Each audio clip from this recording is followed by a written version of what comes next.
My name is Evan Thomas, and I'm in Bachelor of Film and Television at Sheridan College. I hope to be a cinematographer one day.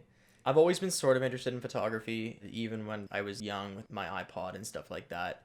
I started doing a lot of photography 2013, and I started doing archery 2015.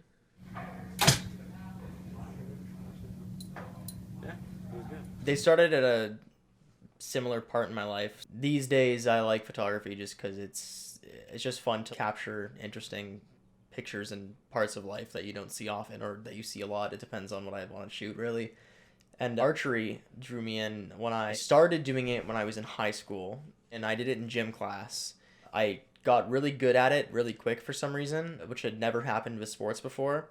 And I knew that it was something that was for me when the kid that was good at all the sports, he asked me how to do it. So I was shocked because he was always the big jock guy who knew how to do everything. So when I knew how to do something that he didn't, it was like, whoa, this is definitely what I should do. Individual sports, they're very mind driven. There's a lot of comparisons that I've seen and heard of golf and archery. You might not see these comparisons, but you have to be patient. You have to think about what you're doing, because a lot of these things you only have one shot. You're very much thinking one step at a time, rather in hockey and other team sports like that. You have the main goal that's getting whatever you are getting into the goal, the net, whatever.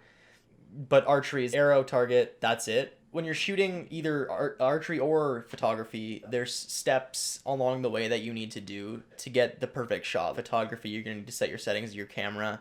You're going to want to make sure that the perfect weather's happening. And it's kind of similar to making a goal, where like a goal, you want to make sure you take baby steps more than trying to execute the whole thing at once, because if you're going to try to execute the whole thing at once, it's going to get overwhelming. You're not going to want to do it as much. And so it's really important in archery, photography, and in real life to take things in steps, because you end up doing a better job that way. Both archery and photography have a lot of skills in common with each other. Some of the big ones are patience, accuracy. The most useful one for sure is adapting and problem solving, because when you're going on a shoot anywhere, the lighting is going to be different depending on the time of day, depending on the weather, and not just the lighting, the wind, if it's raining, snowing, whatever.